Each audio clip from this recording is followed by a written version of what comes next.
Superstation, the Future Radio. I'm your host, Brother Michael Imhotep.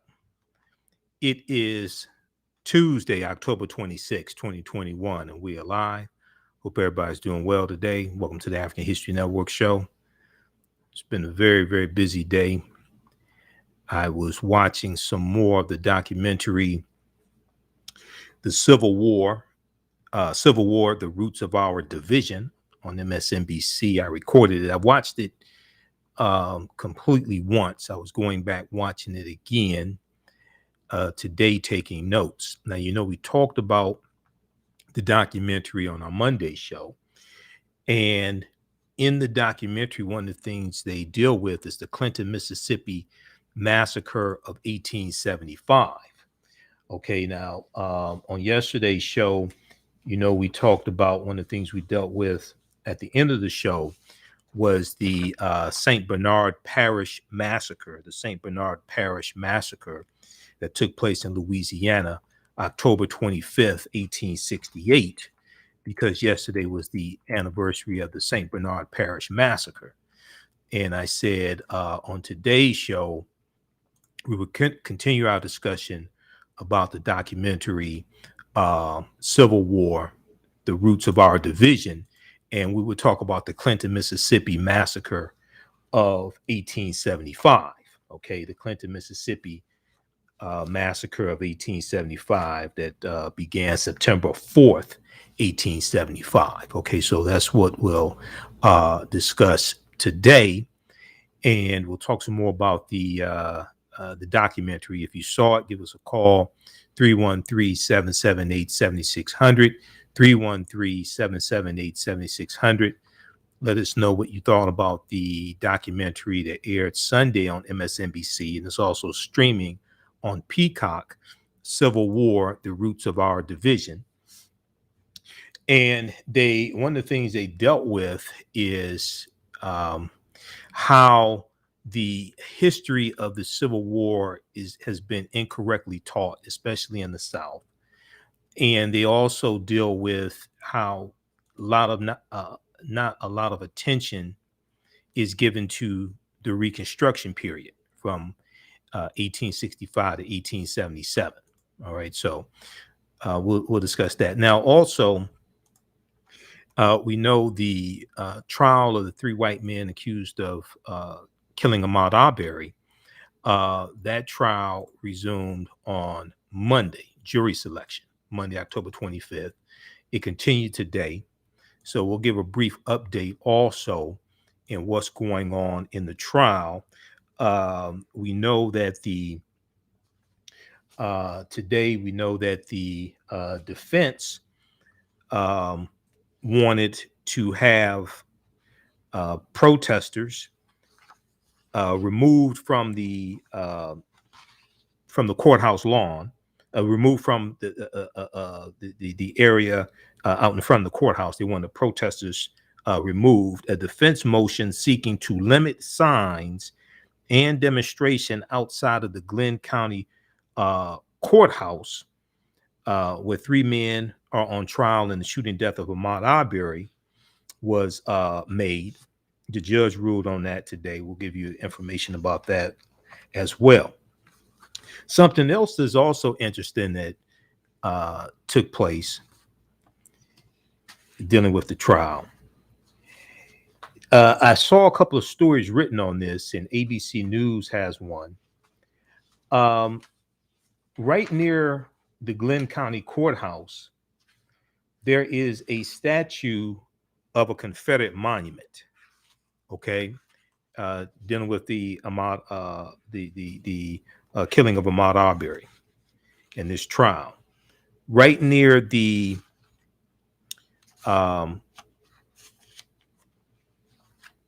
courthouse, there is a statue of a Confederate monument. ABC News has an article dealing with this. Confederate statue hiding in plain sight near trial of three white men accused of killing Ahmaud Arbery.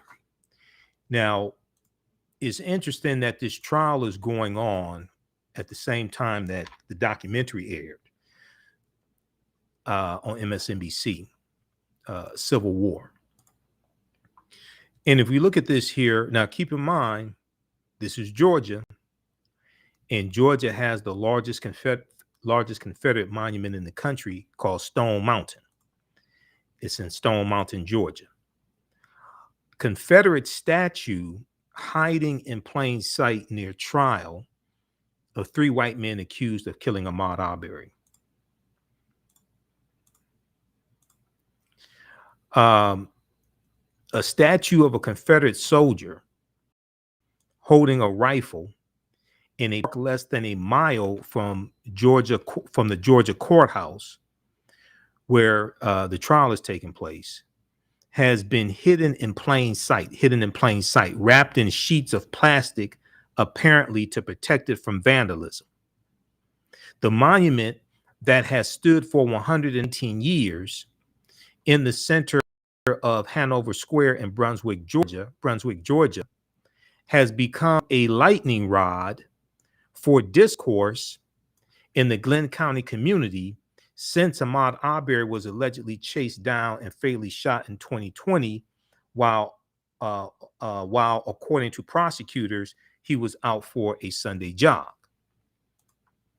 So it's interesting that you have this Confederate monument that is, according to this report here, less than a mile from the Glenn County courthouse, and also on Travis McMichael's pickup truck on his vehicle, he had a vanity plate which had the Confederate battle flag on it, and it was a vanity plate similar to the Georgia state flag, which existed from the 1950s to the 2000s sometime. So we see how, this is a former Confederate state, and these symbols, even though they say this is part of our history, this is Southern heritage, things like this, and this was dealt with in the documentary. It's a Southern heritage of white supremacy.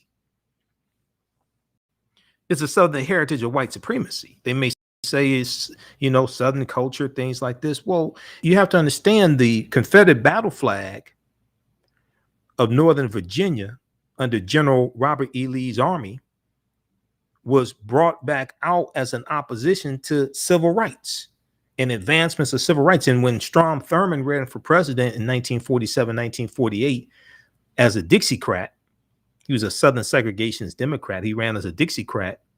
The Confederate battle flag is brought back out as opposition to the civil rights movement, because the Democratic Party on their platform in the 1947-1948 presidential election, they had a pro-civil rights platform. And the Southern segregationists were against this. So we'll discuss this a little bit at the end of the show. All right. You can still register for the 10-week online course that I teach on Saturdays, from the Civil War to the Civil Rights Movement and Black Power, 1865 to 1968. Visit our website, AfricanHistoryNetwork.com, AfricanHistoryNetwork.com. We have the information there. It's a 10-week online course, and we deal with some history leading up to the Civil War. It meets Saturdays, 12 noon to 2 p.m. Eastern Standard Time. We started in 1803 with the Louisiana Purchase, and each class we go through and analyze approximately a 10-year, sometimes 15-year period of history. We do the sessions. Sessions are recorded. You can go back and watch it anytime. Okay. So visit our website, AfricanHistoryNetwork.com. You can register for that. As soon as you register, you can watch the class we just did this past Saturday. All right. Now on the African History Network show, we focus on educating, empowering, and inspiring people of African descent throughout the diaspora and around the world, because right now it's correct your own behavior. What you do for yourself, what you do to yourself, and what you allow other people to do to you and get away with is based upon what you think about yourself. What you think about yourself is based upon what you have been taught about yourself. What you've been taught about yourself is based upon everything you've read, heard, and seen about yourself. Now, we do it with a number of different topics here on the African History Network show. We deal with current events in history, politics, education, economic empowerment, entrepreneurship, relationships, love, sex, health issues, and much, much more. Sign up for our email newsletter. Text the word Kemet, Kemet, to 22828 to sign up for our email newsletter. Text the word Kemet, Kemet, the 22828 to sign up for our email newsletter. Also, text the word and also visit our website, AfricanHistoryNetwork.com, AfricanHistoryNetwork.com. Sign up for the email newsletter there as well.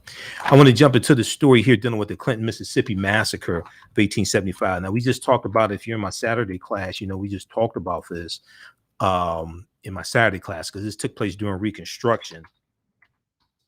And we're dealing with we dealt with Reconstruction, and we dealt with the presidential election of 1876. And now we're really about to get into the compromise of 1877, which ends Reconstruction and turns back the hands of progress for African Americans. Okay, so there's a historical marker. Now, this was talked about in the movie. This is a historical marker here, in blackpast.org has a good article dealing with the Clinton, Mississippi. Some sources say Clinton, Mississippi massacre. Other sources say Clinton, Mississippi riot of 1875. The Clinton riot on September 4th, 1875. Charles Caldwell, a former slave and Republican state senator,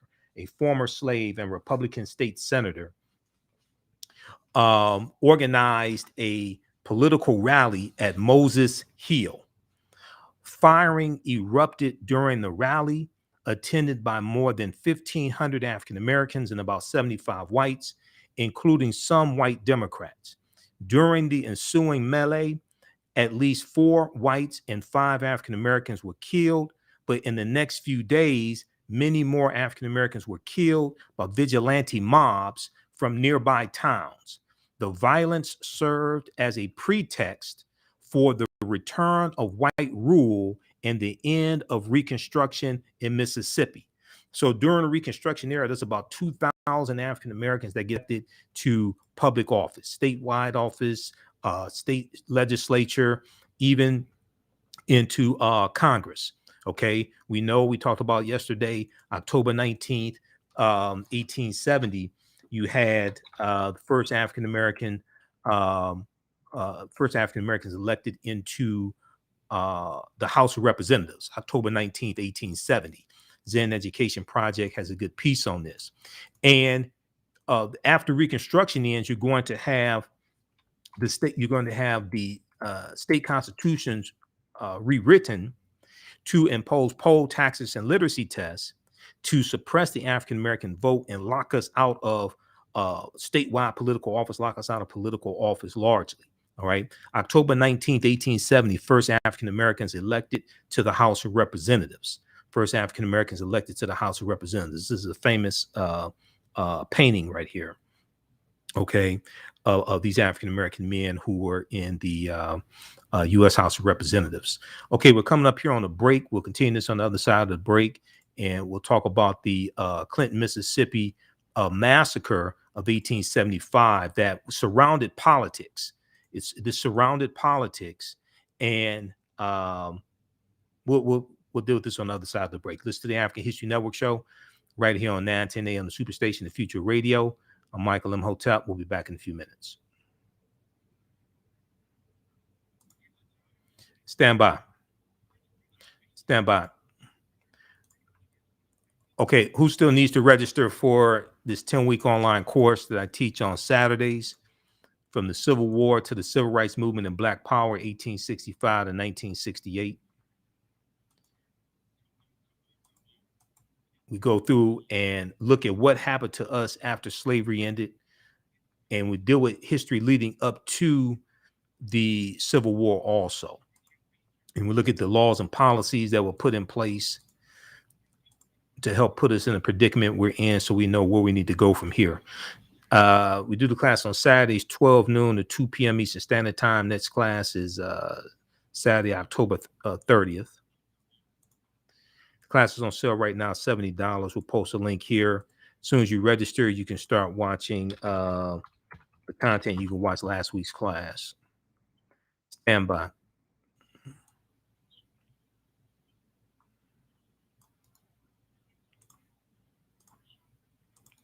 How's everybody doing? Share this broadcast on social media platforms. Invite your friends to tune in also. Stand by.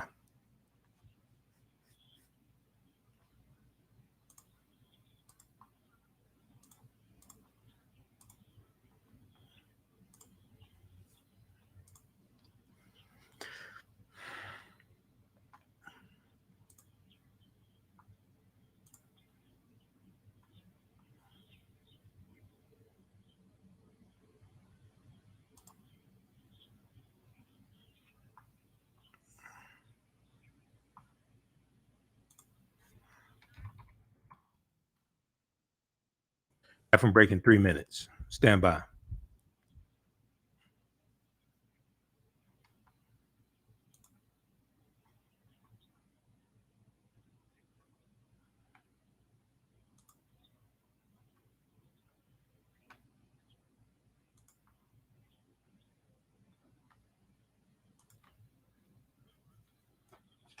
Stand by. Back from break in 1 minute. So who saw the documentary?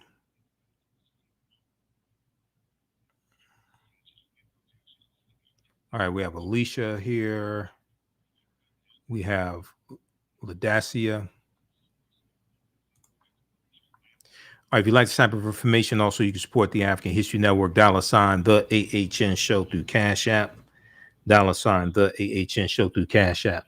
African History Network show, we deal with current events in history and politics, education, economic empowerment, entrepreneurship, relationships, love, sex, health issues, and much, much more. Unfortunately, many people confuse what racism means. Racism is a power structure. There was laws and policies that put us in this predicament. There's going to be laws and policies that take us out. So when you control the radius of a man or woman's thoughts, you control the compass of his or her actions, because the mind can't do or teach what it doesn't know. We have it all on 910 AM Superstation. 910, the Superstation, Detroit's only African-American talk radio. Welcome back to the African History Network show right here on 910 AM Superstation Future Radio. I'm your host, Brother Michael Imhotep. It is Tuesday, October 26th, 2021. And we are live. Calling numbers 313-778-7600. 313-778-7600 is the calling number if you have a question or comment.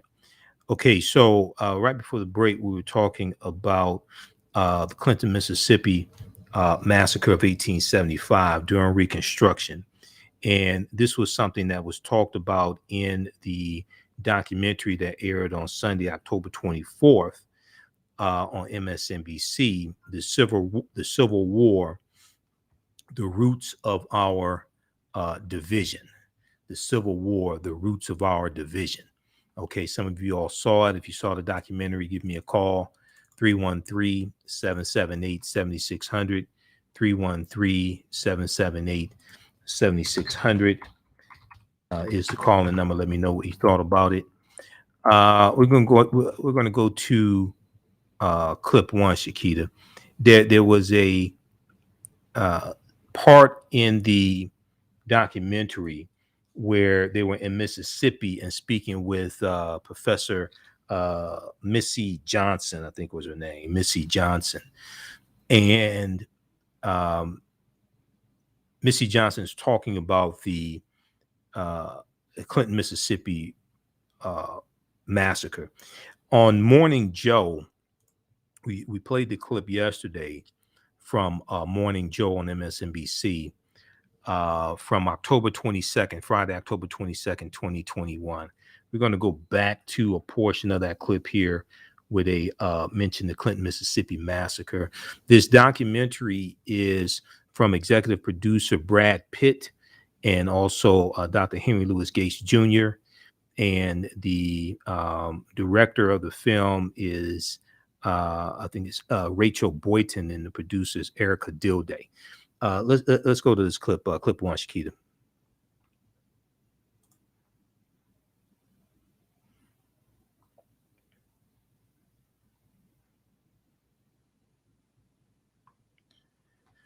Okay, we'll get that queued up. A family in Mississippi. My dad was from New York. My mom's family was from South Mississippi. 90% white, 10% black. Still segregated in the ways in which people in the communities live. But I was raised in a racist family, racist community at the time in which I grew up. Things have changed in a good bit now. But for me, I think they want to repeat that I feel the responsibility with the profession that I've chosen to tell things accurately and to not repeat generational incorrectness. with my own family. I want to do something different. What's so powerful about that moment, at least for me, is it captures the intimacy of our hatreds. There's a sense in which it is rooted in our families, it's rooted in our loved ones. She puts up the marker in Clinton, Mississippi, to mark 1875, an act of extraordinary violence. We think about 1898 and the Wilmington Massacre, but 1875, why was that such an important moment for you in this film? Because it was a powerful moment in the film, at least for me as I watched.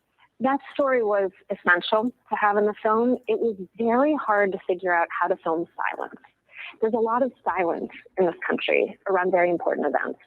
And knowing what image you can capture, who you can talk to in order to make those silences felt and real, I was very lucky to find Melissa Jones and to be able to tell the story of that marker, because it clarifies what has been denied, the violence, the white violence that has been denied over time.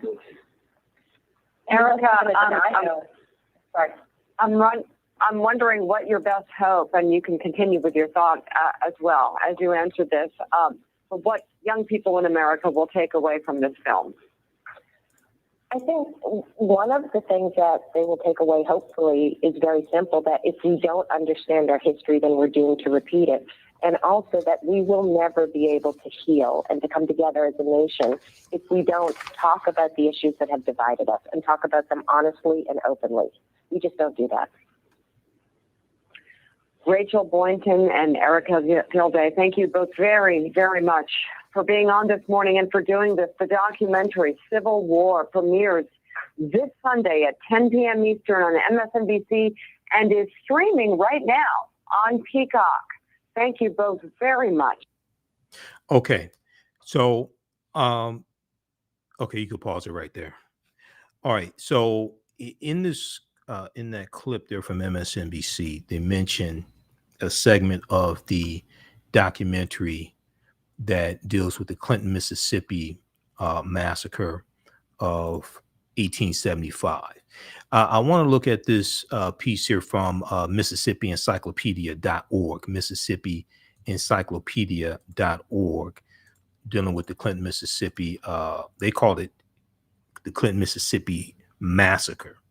So a riot turned massacre in Clinton, Mississippi in 1875 was one of the bloodiest episodes of racial violence and lynching in state history and functioned as the beginning of the end of Reconstruction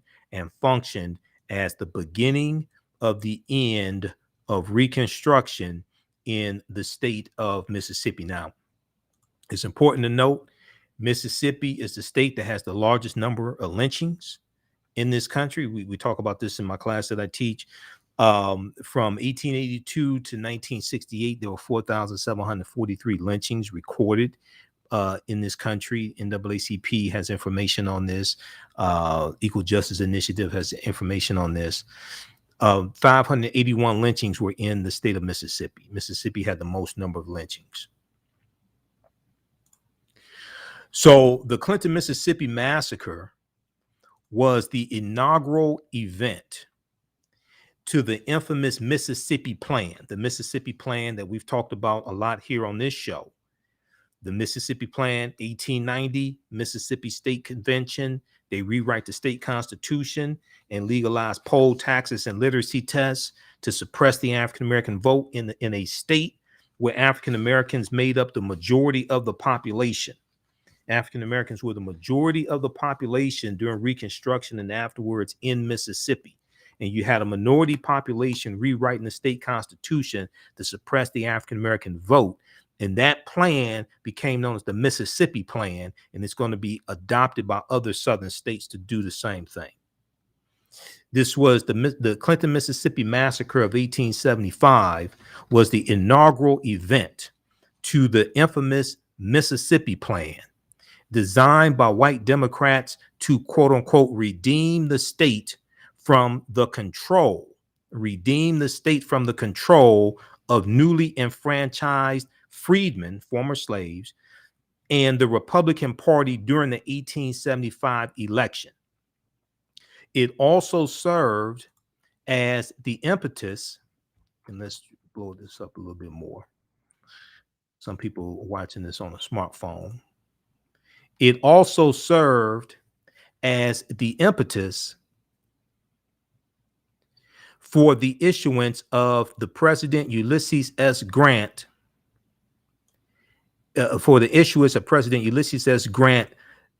controversial policy of federal non-intervention,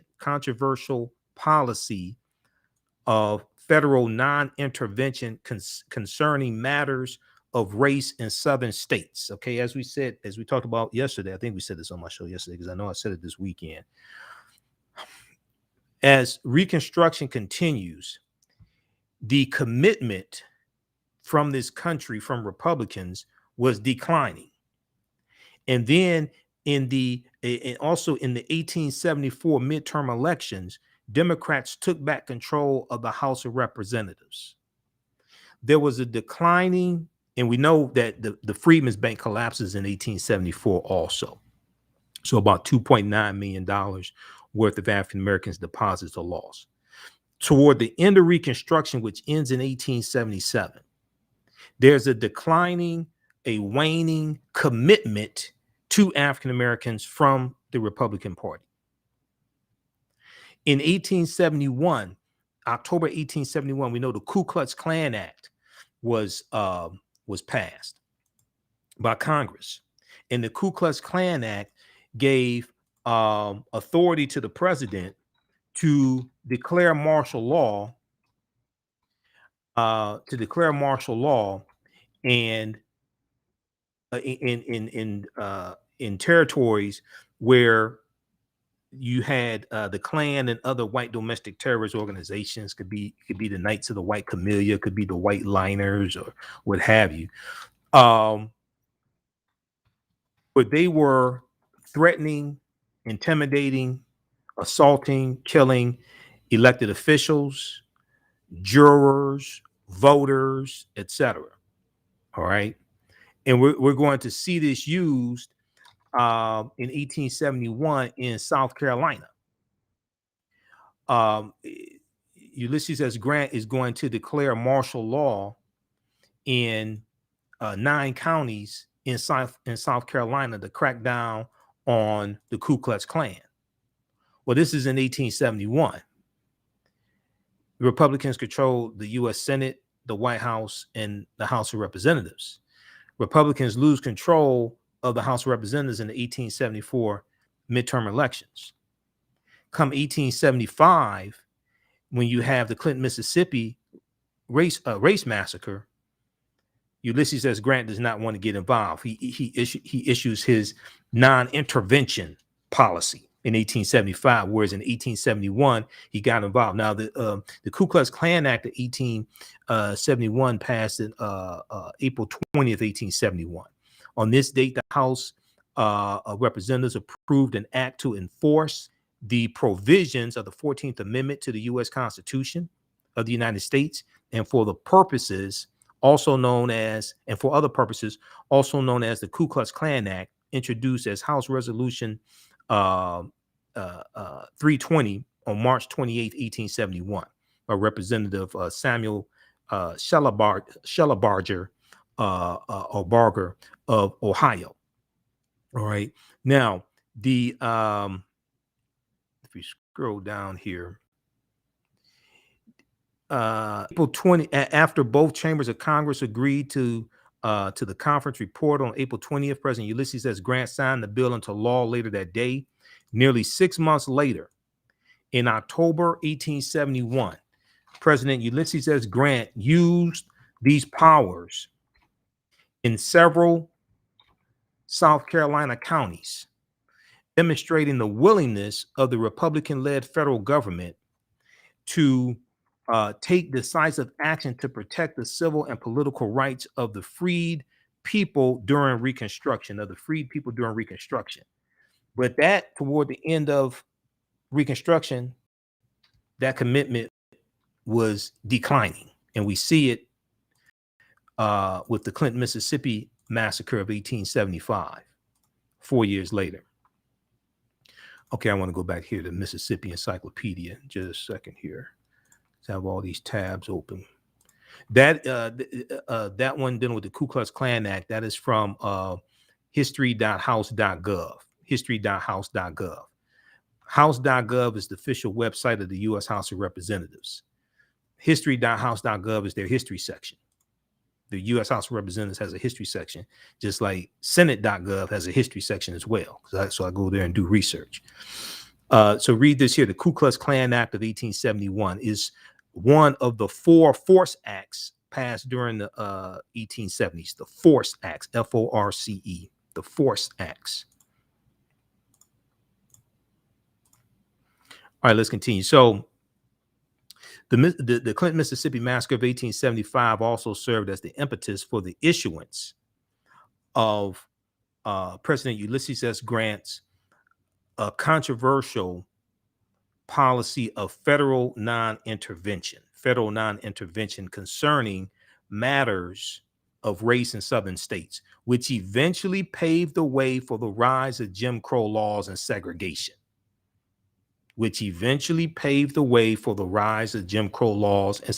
Because when we go into the 1880s and 1890s, we see this really take hold. And we see these laws changing in these southern states. Freedmen first began voting in Mississippi in 1867. And the 1875 election promised to continue the incorporation of African-American men within the state's political process. With polls set to open on November 2nd, the Mississippi Republican Party planned political rallies on September 4th, 1875, at Utica and Clinton in Hinds County, Mississippi, and at Vernon in nearby Madison County. In Clinton, Mississippi, which is located less than 10 miles west of the state capital of Jackson, Mississippi, whole families of African-American Republicans gathered at Moss Hill, M-O-S-S, Moss Hill, the site of a former plantation destroyed by Union troops during the Vicksburg campaign of 1863 during the Civil War. Now, estimates of the attendance that day in September 4th, 1875, ranged from 1,500 to 2,500 people, nearly all consisting of freed people, African Americans, and their families who gathered to enjoy an afternoon of picnicking, cookouts, and politics. There were also approximately 75 white people present, at least 18 of whom were armed and intoxicated white liners. Now, the white liners were basically a paramilitary unit of the Mississippi Democratic Party, the white liners. All the white supremacists didn't belong to the Ku Klux Klan. Ku Klux Klan, it was a fraternal organization. Just because somebody wore a white sheet didn't mean they belonged to the Klan. The Ku Klux Klan was a fraternal organization that were also domestic terrorists. They had bylaws, secret handshakes, they had initiation process, all of that. That's the Klan. You go and study the Klan, founded December 24th, 1865 in Pulaski, Tennessee. The second incarnation of the Ku Klux Klan hasn't happened yet. That happens October 1915. That was created by the Reverend William Joseph Simmons after he saw the movie Birth of a Nation that we talked about on yesterday's show. So you had at least 18 of the 75 white people were armed and intoxicated white liners, essentially a paramilitary unit of the Mississippi Democratic Party made up of ex-Confederate soldiers and their descendants. And white liners are talked about in the documentary from MSNBC. Aware of racial tensions, Republican Governor Adelbert Ames was initially scheduled to speak to the crowd, but Captain H.T. Fisher, a former Union officer and editor of a local Republican newspaper, spoke in place of the governor in the spirit of open debate, in the spirit of open debate, and to educate newly enfranchised voters, new African Americans who are now voting, some of them for the first time. In the spirit of open debate and to educate newly enfranchised voters on the election process, Hinds County Republican leaders issued an invitation to the local Democratic Party to send a speaker of their own to address the crowd first. Now, Amos R. Johnston was the Democratic candidate for state senator. Amos R. Johnston. He spoke for an hour without incident. However, when Mr. Fisher took to the platform, he was heckled by white liners from Raymond, Mississippi. Republican organizers, including African-American State Senator Charles Caldwell from Clinton, Mississippi, made several appeals for peace. Now, keep in mind, you have African Americans getting elected into the state legislature in Mississippi at this time. African Americans were the majority population in Mississippi, period. And Charles Caldwell was an African American state senator of Mississippi. The events of that afternoon quickly escalated into violence. Eugene Wellborn, another rally organizer, testified that the white liners fell into formation, brandished weapons, and trained them upon the crowd. It reminds me of the January 6th insurrection. That's what it reminds me of, the January 6th insurrection. Quote, the thing opened just like lightning. The thing opened just like lightning, he recalled. And the shot rained in there just like rain from heaven. And the shot rained in there just like rain from heaven. Fatalities that day numbered 3 whites and at least 5 African Americans, 2 of whom were children. That's something talked about in the documentary from MSNBC. Sadly, the violence of September 4th, 1875 served as a prelude to the racial massacre that was to come. That wasn't the worst part that took place on September 4th. Amidst false rumors of an African-American plot to storm the town, and when you study these massacres, a lot of them start because of rumors, conspiracy theories. This is why you got to be really careful when you have people in an elected position pushing conspiracy theories that have been debunked over and over again. That is extremely dangerous. There's a whole history showing what happens when people push conspiracy theories, especially surrounding elections. Amidst false rumors of an African-American plot to storm the town, Clinton, Mississippi's mayor called for assistance. Hundreds of white liners, these white supremacist paramilitary group, okay, these white liners, hundreds of white liners traveled by railroad to Clinton, Mississippi, and their numbers quickly swelled to several hundred by nightfall. Eugene Wellborn said they, referring to the white liners, just hunted the whole country clean out. Just hunted the whole country clean out. Just every black man they could see, they were shooting at him just the same as birds. Just every black man they could see, they were shooting at him just the same as birds.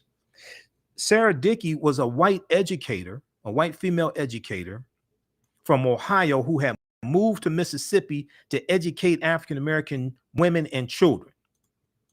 Sarah Dickey later described the scene in a letter to President Ulysses S. Grant, proclaiming, quote, "I was at the Republican mass meeting held at this place, Clinton, Mississippi. The Democrats who were on the ground went there for the express purpose of creating disturbance and of killing as many as they could. You hear a great deal about the massacre at Clinton, but you do not hear the worst. It cannot be told. You hear a great deal about the massacre at Clinton, but you do not hear the worst. It cannot be told, because the way the story was told in Mississippi is that the Clinton, Mississippi massacre was the fault of African Americans. They even printed this in newspapers. In the documentary, and we will try to post this here. I forgot to post it here on social media. We'll try to post some of it here so you can see it, because I took some screenshots of it. They had one newspaper story: Negroes murder whites. Okay, that was one newspaper story. And then there was another newspaper story that basically blamed African Americans for it. And this is the same thing that happened in Tulsa with the Tulsa race massacre. Okay, this is the same thing that happened in Tulsa. African Americans were blamed in Tulsa for the Tulsa race massacre. This is one of the reasons why the insurance companies wouldn't pay out on the insurance claims on the businesses. So there's this other newspaper article, brutal mutilation of whites. Brutal mutilation of whites. The white newspapers blamed African Americans for the massacre. And this is even in Mississippi today. This massacre is not really talked about. Really, only the only history surrounding it is that historical marker that they have. Okay, I'm gonna try to pull this up here quickly. How's everybody doing? Share this broadcasting on social media platforms. Invite your friends to tune in. We're talking about the documentary that aired on MSNBC aired on Sunday, October 24th, and is streaming on Peacock right now. And it's called Civil War: The Root of Our Division. And at one point in the documentary, about halfway through, they talk about the Clinton, Mississippi massacre of 1875. And that's what we're talking about today, if you're just joining us. All right, let me try to pull this up here. So this one here, which one is this one?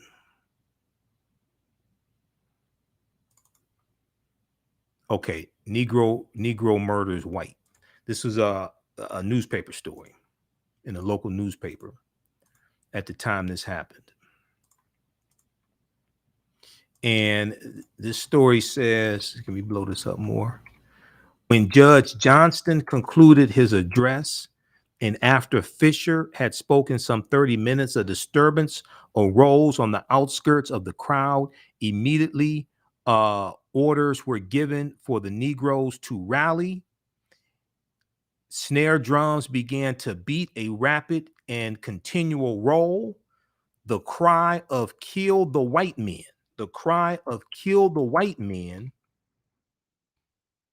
The cry of "Kill the white men!" was raised, and the woods fairly swarmed with Negroes armed with pistols and knives and brandishing clubs. The little band of white men, 11 in number, retreated about 40 yards along a branch, asking the Negroes to stand back and keep the peace, keep the peace, P-E-A-C-E, keep the peace, and saying they desired no difficulty. The Negroes pressed forward in large numbers, crying, quote, "Run over the whites, kill the damned whites," end quote. This is what they wrote in the newspaper at this time. That's not what happened. It was a massacre, and African Americans were the ones being killed. Yeah, we fought back, normally, like we normally do.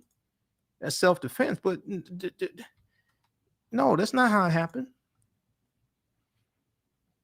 So while the violence, we go back to Mississippi Encyclopedia, while the violence following September 4th resulted in no additional deaths of white Democrats, the African-American death toll was estimated to be between 35 and 50. African-American death toll was estimated to be between 35 and 50, with the names of many black victims never being recorded. William P. Haffa, a white Republican from Pennsylvania and running for re-election as Justice of the Peace, was also lynched.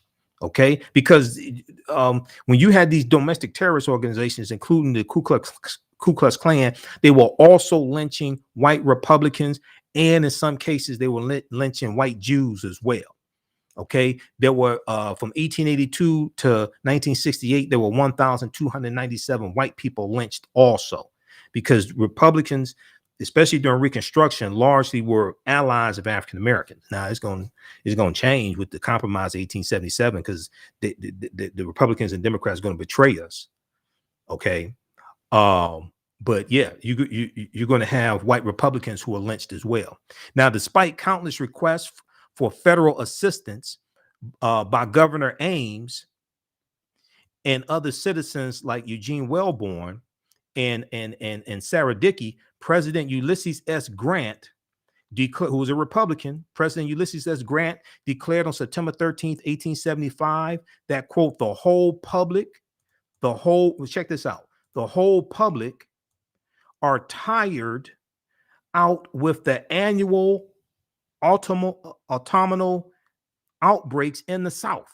The whole public are tired out with these annual autumnal outbreaks in the South, end quote. And subsequently, President Ulysses S. Grant adopted a policy of non-intervention with respect to the state of Mississippi and the rest of the former Confederacy. What he's saying is, look, the rest of the country is tired of hearing about the South in the autumn killing African Americans and going crazy. They're tired of hearing that. Toward the end of Reconstruction, there was a declining commitment from Republicans to African Americans. Despite the dozens of victims in September, the reign of terror in Clinton, Mississippi was not yet complete as the year came to a close. Nearly 2 months after the November 2nd election, which effectively ended Reconstruction in Mississippi, the white Democrats of Clinton lured the black Senator Caldwell into the cellar of a local store under the pretense of sharing drinks during the Christmas season. I would not have gone, and I don't drink either. When the men's glasses were struck in toast, Senator Caldwell was shot through the window of the store cellar. Upon being shot, the African-American state Senator Caldwell was taken outside to die in the street. As he lay dying, a white pastor reported that State Senator Caldwell, confronted his assassins with his last words, saying, "Remember, when you kill me, that you kill a gentleman and a brave man. Never say you killed a coward. I want you to remember it when I am gone," end quote. This is a history lesson here. One, be careful who you drink with. Two, this is about the Clinton, Mississippi massacre of 1875, which was also talked about in the documentary Civil War, The Roots of Our Division on MSNBC. Be sure to register for the 10-week online course that I teach on Saturdays, from the Civil War to the Civil Rights Movement and Black Power, 1865 to 1968. We go through, and each class analyzes about a 10-year period of history. Visit our website, AfricanHistoryNetwork.com. AfricanHistoryNetwork.com. You can register there. As soon as you register, you can watch the class we did this past weekend. Okay, those watching on Facebook and YouTube, keep watching. We're out of time here on 910 AM Superstation. Right now, it's correct wrong behavior. It's not over till we win. Wakanda forever. We'll talk to you tomorrow. Peace. All right, stand by, everybody. Okay, stand by. Okay, so that piece is from Mississippi Encyclopedia. Mississippi Encyclopedia, Clinton, Mississippi Massacre of 1875. These are the type of things we deal with in the class. The blackpast.org also has a good piece on this also. And this massacre is not talked about a lot. And there were a lot of massacres surrounding political elections, surrounding politics, and trying to intimidate African Americans to keep us from voting. Okay, and also those riots attacking African American elected officials, like the Vicksburg massacre in 1874 in Vicksburg, Mississippi.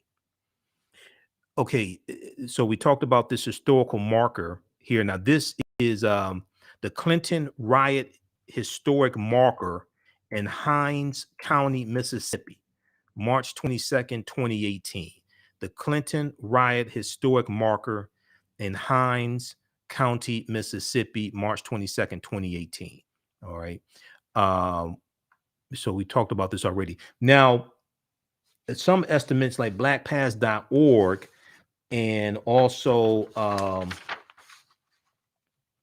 blackpast.org puts the estimate of African Americans killed in total at about 50.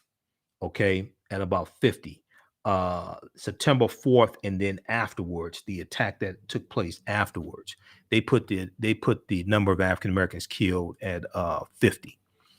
All right, now we've also talked about, and we'll post a link here again, so you can register for the online course also. They talked about the Mississippi plan in that piece from Mississippi Encyclopedia. And this article here lays out the Mississippi plan. The Mississippi plan to keep blacks from voting in 1890. We came here to exclude the Negro. We came here to exclude the Negro. And this is what White County Judge Solomon Saladin Calhoun said at the convention. He said this is why they were there. Okay, so the Reconstruction period and what happens after Reconstruction is a pivotal point in history that is not taught about a lot, and oftentimes is not taught correctly, which has a direct impact on conditions today. And we're at a pivotal point in this country that was a pivotal point that we're at the same inflection point as when Reconstruction ended. And all these laws were being changed, and the state legislatures are changing laws to suppress the African-American vote, just like state legislatures dominated by Republicans are changing laws to suppress the African-American vote, Latino vote, and all these things in different groups of non-white people. But if we look at this, and then we're going to get to Ahmaud Arbery here in just a second. This is from May 1st, 2021. May 1st, 2021, Ronald G. Schaefer. And it talks about the Mississippi State Convention. The convention's president, Solomon Saladin Calhoun, a white county judge. Let's see, blow this up. Put the voting issue bluntly. He said, let's tell the truth. If it bursts the bottom of the universe. He said, we came here to exclude the Negro. Nothing short of this will answer. This is in 1890, at a time when African Americans made up the majority of the population of Mississippi. And these are white people in the state legislature who are going to change the state constitution to suppress the African American vote. We came here to exclude the Negro. Nothing short of this will answer. Mississippi delegates eventually adopted a literacy test and a poll tax geared to suppress the black vote in a state with a black majority. Mississippi state delegates eventually adopted a literacy test and a poll tax geared to suppress the black vote in a state with a black majority. The Mississippi Plan became the model throughout the South, part of a raft of racially oppressive Jim Crow laws that ended Reconstruction. And they talk about the Mississippi Plan in the documentary. President Joe Biden and others warn that Jim Crow-style disenfranchisement is resurfacing in efforts by Republican legislatures in Georgia, where the trial for the 3 white men who allegedly, well, they killed Ahmaud Arbery because they admitted, we know they killed him. They say it's self-defense. Others say differently based upon the video. In Georgia, Texas, and other states to restrict voting. Georgia and Texas are both former Confederate states. The moves are in response to Donald Trump, the traitor-in-chief, Donald Trump's false claims of widespread voter fraud in the 2020 presidential election.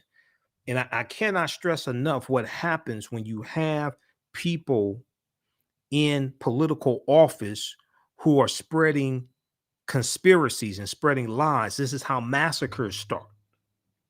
This is how massacres start. This is how the Clinton, Mississippi massacre spread, because of lies being told. Okay, so read the rest of this article, because they also talk about Hiram Rhodes Revels, who was a senator from Mississippi, U.S. senator from Mississippi, Hiram Rhodes Revels. This is Hiram Rhodes Revels here. And he was seated in 1870. And then they also in this article talk about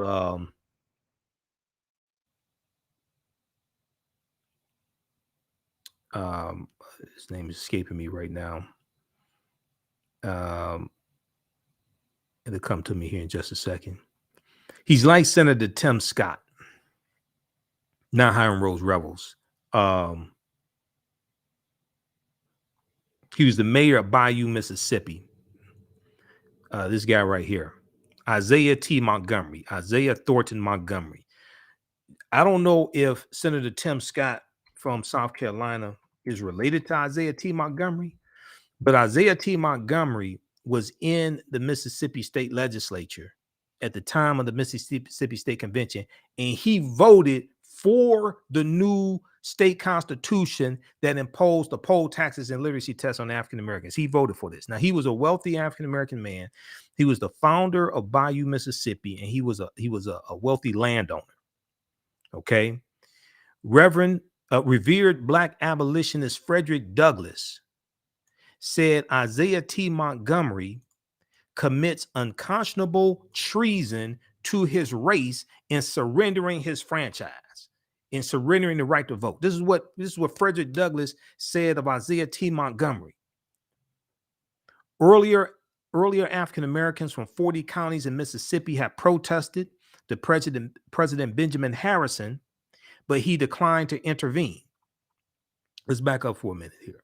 See, this is what happens after Reconstruction ends. The only African American delegate at the Mississippi State Convention was Isaiah T. Montgomery. And Isaiah T. Montgomery supported these requirements, the poll taxes, and the convention also adopted a $2 poll tax equal to the amount of $58 today that disproportionately eliminated African American voters, that disproportionately eliminated Black voters, most of whom were very poor. So Isaiah T. Montgomery went along with this.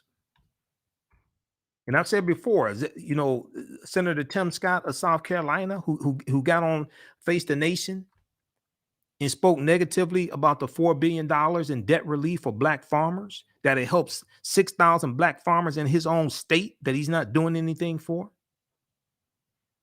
And he got on Face the Nation and trashed the $4 billion in debt relief. And he's the junior senator from South Carolina. Hopefully he won't be reelected because he's up for reelection in 2022. The senior senator from South Carolina, punk ass Lindsey Graham, said the $4 billion in debt relief for African-American farmers to deal with decades of discrimination by the U.S. Department of Agriculture and the federal government towards African-American farmers. He said it was racist. He said Lindsey Graham was on Fox News. He said it was racist, and he said white farmers can't take advantage of it. Now, he didn't say anything about the almost $26 billion in COVID-19 payments that white farmers got from the Trump administration, and African-American farmers only got 0.1%. He didn't talk about that at all. The Mississippi State Convention also adopted a $2 poll tax equal to about $58 today that disproportionately eliminated black voters, most of whom were very poor. The only African-American delegate, Isaiah T. Montgomery, supported these requirements. He had been enslaved by the brother of Confederate President Jefferson Davis. Jefferson Davis was one of the biggest traders in the history of the country. Jefferson Davis was also a slave owner from Mississippi. Isaiah T. Montgomery, an educated and successful businessman, said that Mississippi's uneducated blacks would approve of the restrictions for the good of the state. So he sounds like Senator Tim Scott. Isaiah T. Montgomery said Mississippi's uneducated blacks would approve of the restrictions on their voting rights for the good of the state. Well, the state was no good. The state of Mississippi was no good, at least the state legislature.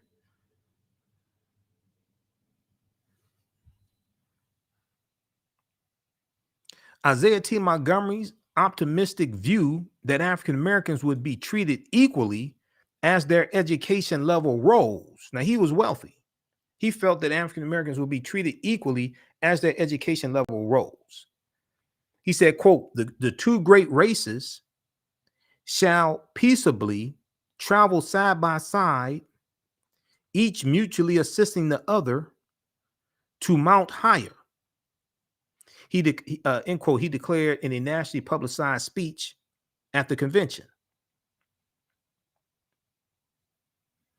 Revered black abolitionist Frederick Douglass said Isaiah T. Montgomery, quote, commits unconscionable treason to his race in surrendering his franchise. Unconscionable treason to his race in surrendering his franchise, end quote.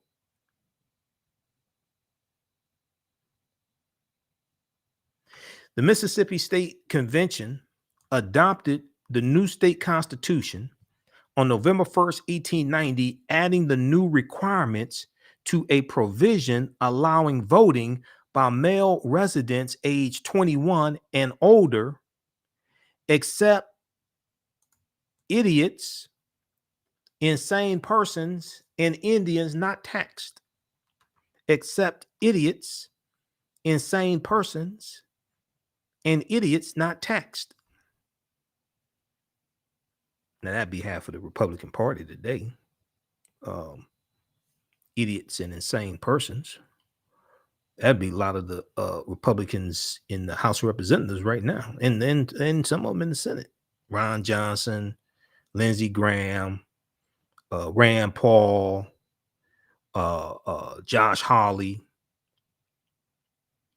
When Northern newspapers denounced the literacy test as discriminatory, one Mississippi state senator responded, quote, I deny that the educational test was intended to exclude Negroes from voting. The sole purpose was to exclude persons of both races who from want of intelligence are unsafe depositors of political power. That more Negroes would be excluded is true, but that is not our fault. That more Negroes would be excluded is true, but that is not our fault. But that was the whole design, because the Solomon Saladin Calhoun, who presided over the Mississippi State Convention, said we're here to exclude the Negro. And that's just what they did.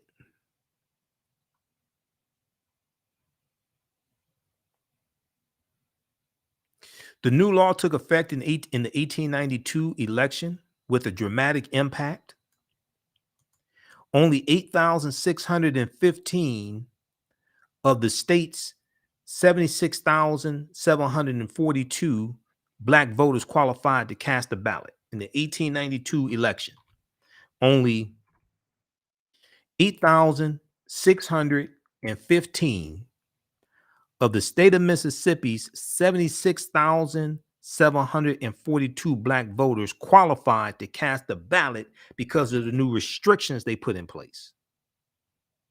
Soon the Mississippi approach, or the Mississippi plan, spread to other southern states. South Carolina in 1895 in their state constitution, Louisiana 1898. We talked about the Louisiana state constitution on yesterday's show. Alabama 1901. There's still racist language in the Alabama state constitution that African Americans are trying to get removed right now that's been there since 1901. As far as Mississippi, it remained in place for nearly 70 years until Congress passed the Voting Rights Act in 1965. Now you have Republicans trying to take us right back to 1890 and the Mississippi State Convention.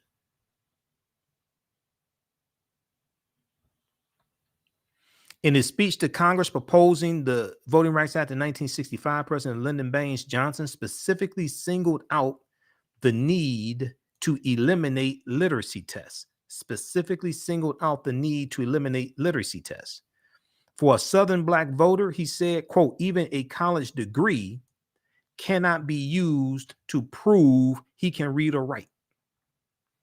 Not even a college degree can be used to prove that he can read or write. A lot of the white registrars in Mississippi were illiterate or functionally illiterate.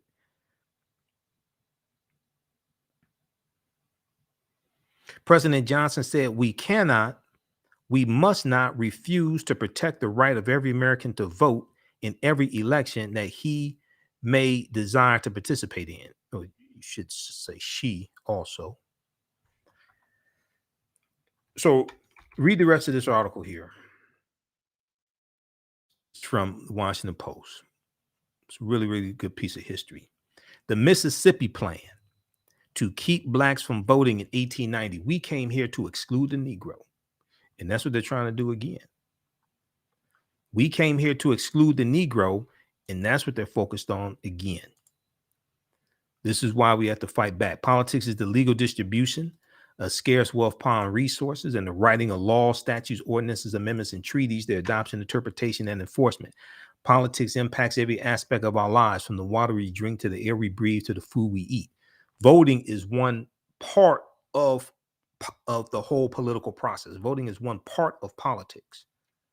Is a crucial part. That's why you got over 400 bills by Republicans to make it harder to vote. It costs money to write these bills. If the vote didn't matter, why are they working so hard to suppress the vote?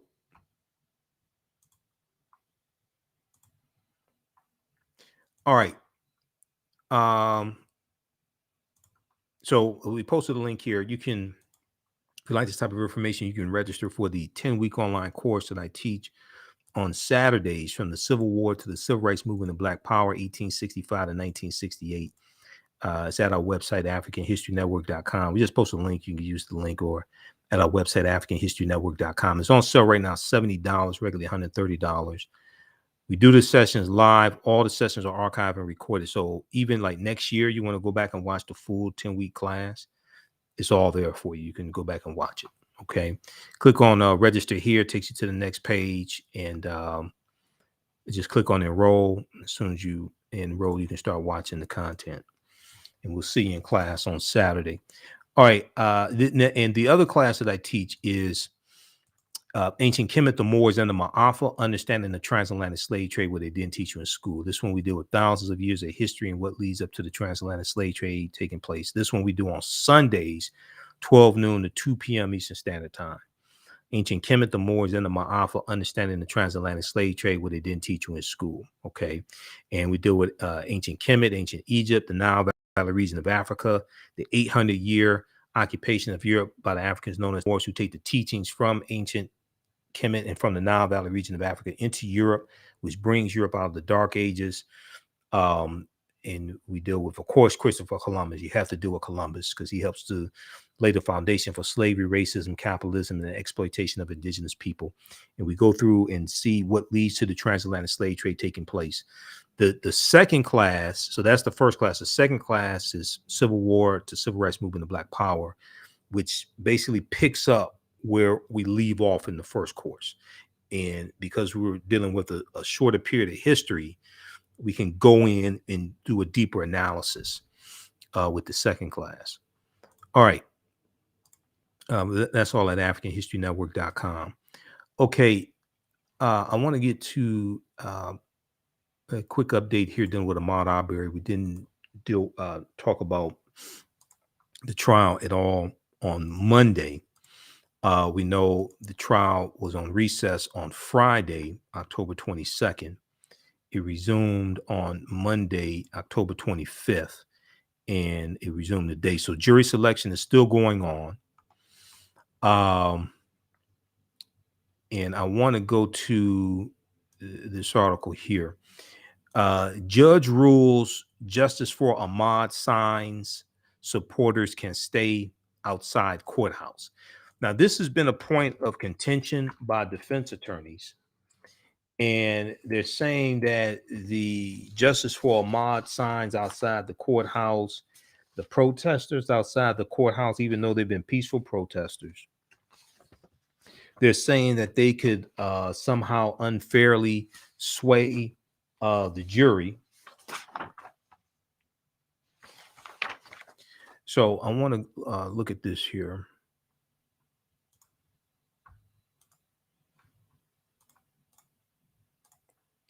Judge rules justice for Ahmaud signs and supporters can stay outside courthouse.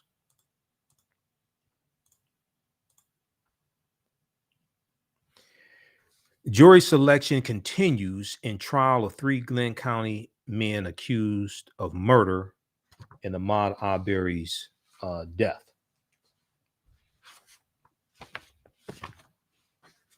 And if we look at this here, a defense motion seeking to limit signs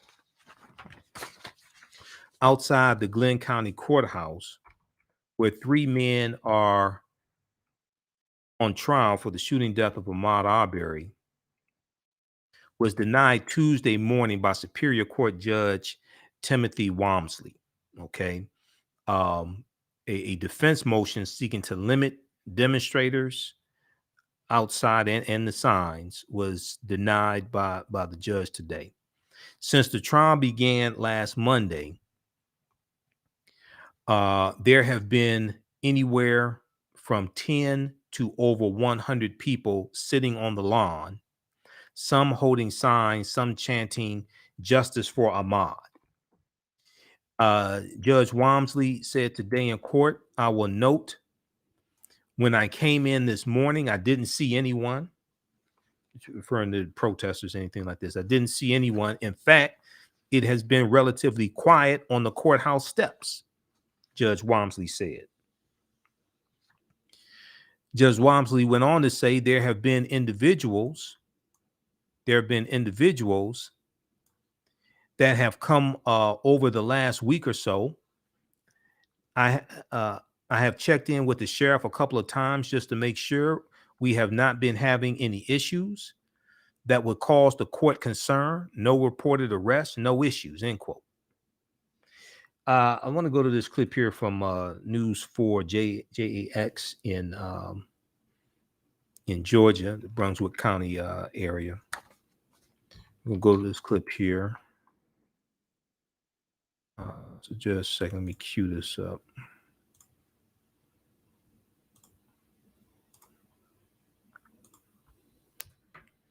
Just a minute, because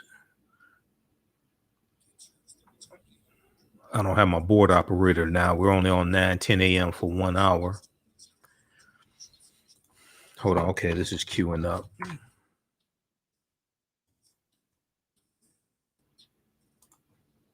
In the murder trial for Ahmaud Arbery, Kevin Goff, a defense attorney for William Bryant, says new this morning in the murder trial for Ahmaud Arbery, Kevin Goff, a defense attorney for William Bryant, says the people outside the courthouse should not be allowed. Court officials are working to narrow the jury pool from hundreds to just a few dozen. News4Jax reporter Janice Harris is live in front of the courthouse. Janice, the process to choose jurors continues to be a long one.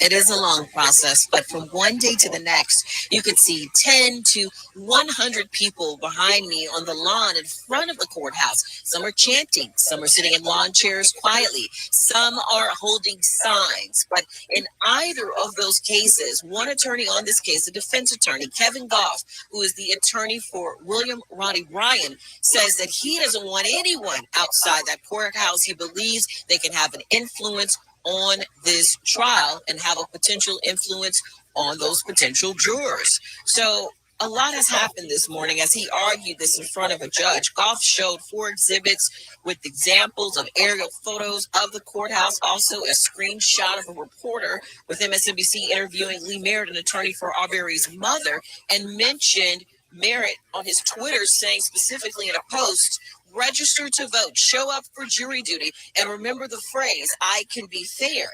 Now, the prosecution objected to Goff's claim, saying that Merritt has nothing to do with this case because he is not involved specifically in this trial.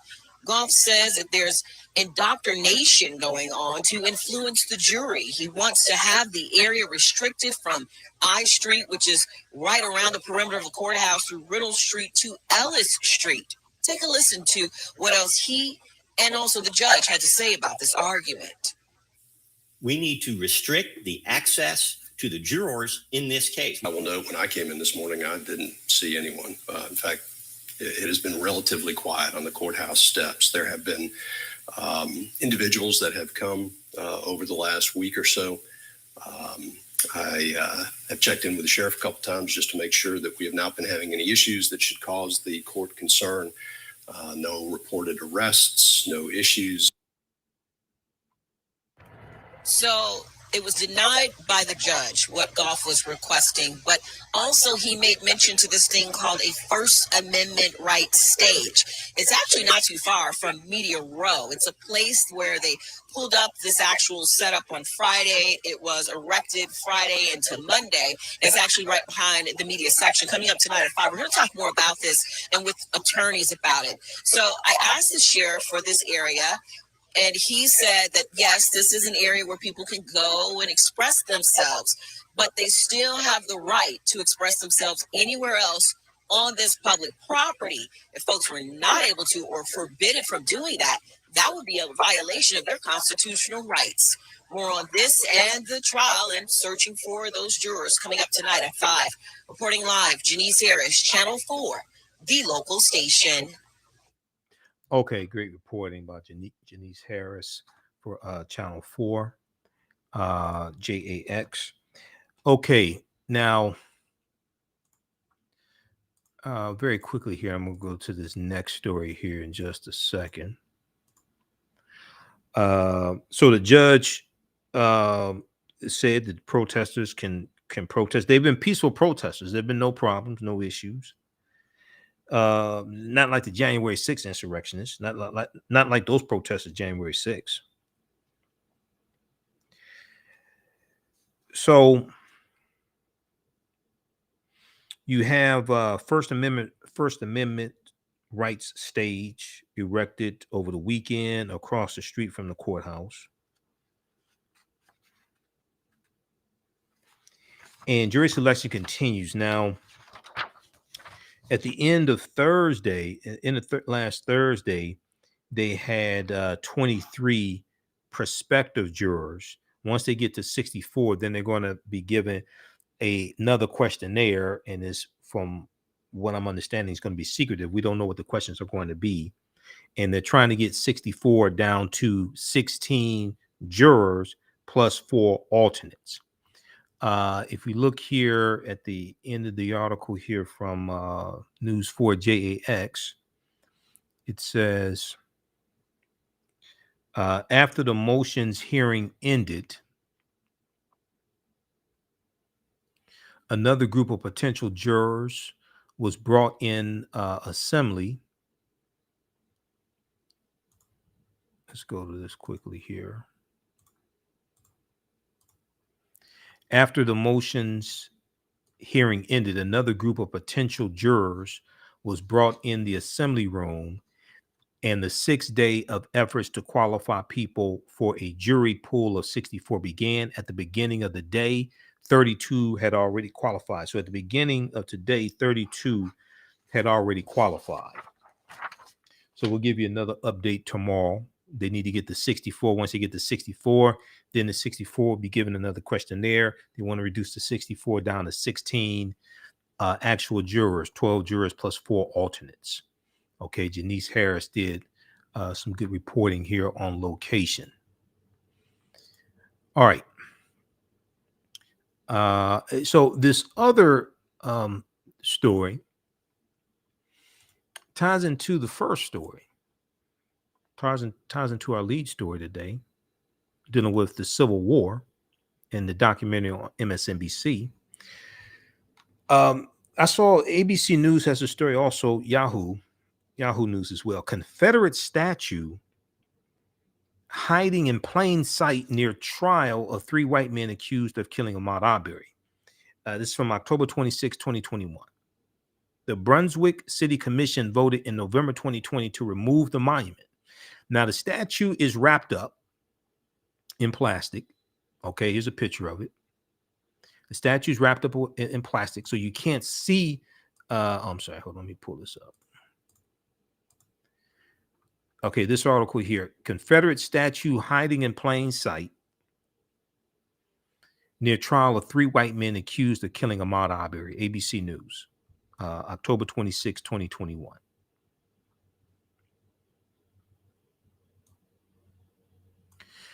So the statue is wrapped in plastic. Okay, so you can't see what the statue is or who it is. It's a Confederate soldier monument. All right. And this was, okay, this picture is from the 3rd day of jury selection, October 20th, 2021. Okay, so we see it's wrapped in plastic. It's about a mile away from the Glenn County Courthouse. A statue of a Confederate soldier holding a rifle in a park less than a mile from the Georgia courthouse where the trial's taking place, has been hidden in plain sight, wrapped in sheets of plastic, apparently to protect it from vandalism. So it appears there was a vandalism incident back in 2020, and BLM was spray painted on the statue. The monument has stood for 119 years in the center of Hanover Square in Brunswick, Georgia. And it has become a lightning rod for discourse in the Glenn County community since Ahmaud Arbery was allegedly chased down and fatally shot in 2020. We know he's fatally shot. And we know who shot him. They say it was self-defense. Prosecutors and millions of people across the country say it was murder. Allegedly. Now, Brunswick City Manager Regina McDuffie said the marble statue was wrapped in plastic by a local resident. Okay. A private citizen wanted to try to ensure the statue was not damaged since we just started the trial in the Ahmaud Arbery case. Now, I wish some good citizens had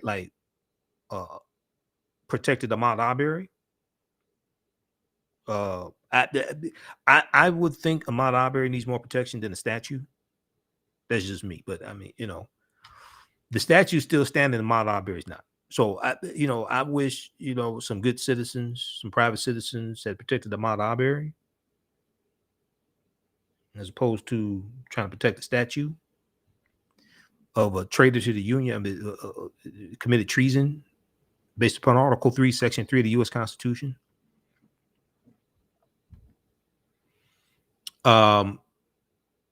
McDuffie told ABC Jacksonville, Florida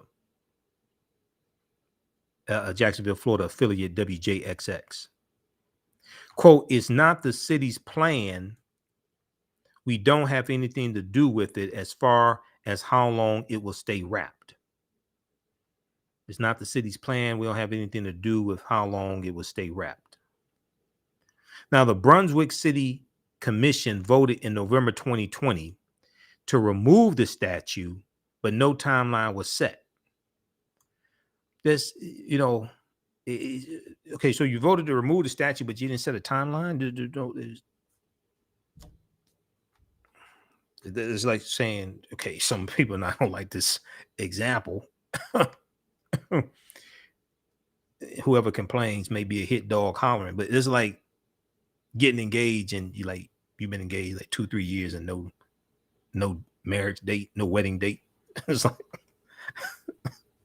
it's a bad example, but I mean it may apply to somebody. Okay, so they voted in 2020 to remove the statue, but no timeline was set to remove the statue. A Georgia Court of Appeals ruling in August of 2021. A Georgia Court of Appeals ruling in August that denied a motion to block the removal of Confederate monuments paved the way for the city to uproot the statue.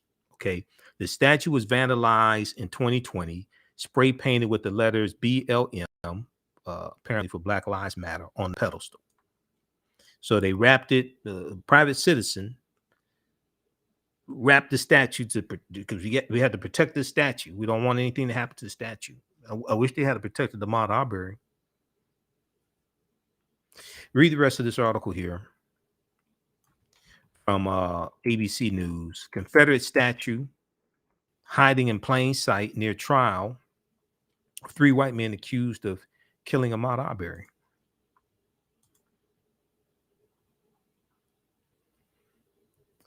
All right.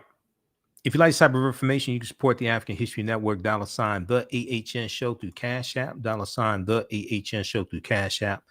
Also through PayPal, paypal.me/the AHN Show. We're here 6 days a week. This helps us keep doing the research, stay on the air, keep broadcasting, pay the bills, etc. Because even though, I'm on 910 6 days a week, so as some of y'all know, I don't get paid to do radio.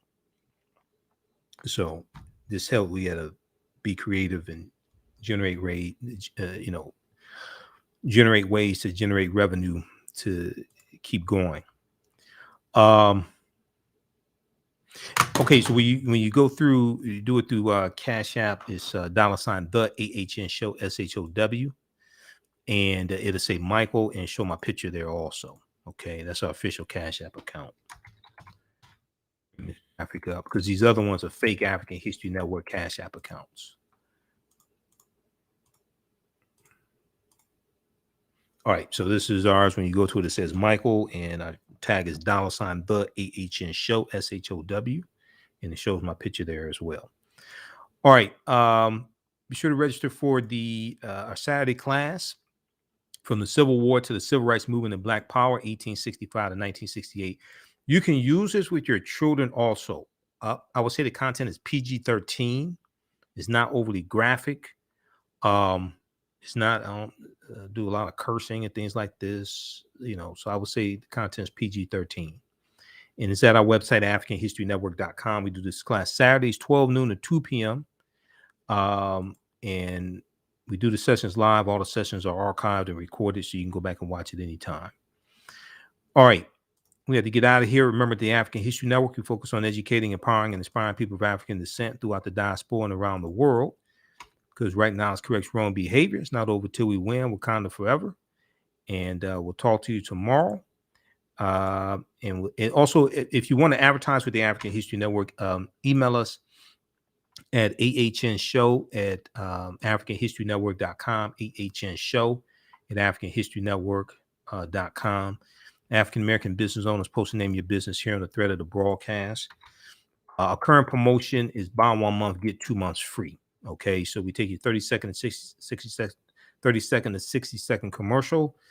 It airs when we rebroadcast these shows, And also it airs in the audio podcast version of our shows. We're on 10 different audio podcast platforms. We're on Castbox, iTunes, FM Player, iHeartRadio, Stitcher. We're on 10 different audio podcast platforms as well. If you don't have a commercial, we'll create one for you at no additional charge. So email us TheAHNShow@AfricanHistoryNetwork.com. We can get you up and running very quickly. All right. Be sure to visit Black on Purpose, blackonpurpose.com, blackonpurpose.com, because they're airing some of our shows there on Black on Purpose TV. Okay. Let me pull this up here. BOPTV.com, BOPTV.com, which is blackonpurposetv.com. And they're on Amazon, Roku, and they air some episodes of the African History Network show as well. All right, remember, right now is correct. Wrong behavior is not over till we win. Wakanda forever, and we'll talk to you tomorrow. Peace. On Purpose Television Network. Yes, Black on Purpose Television Network. All black, all positive, all the time. The largest black-owned streaming television network in the world. Bringing our people together worldwide. Controlling our messages, our story, our way. Black TV the way it should be. Black music, Black history, and more. 30 plus channels, thousands of shows. Black on Purpose Television Network. Subscribe now.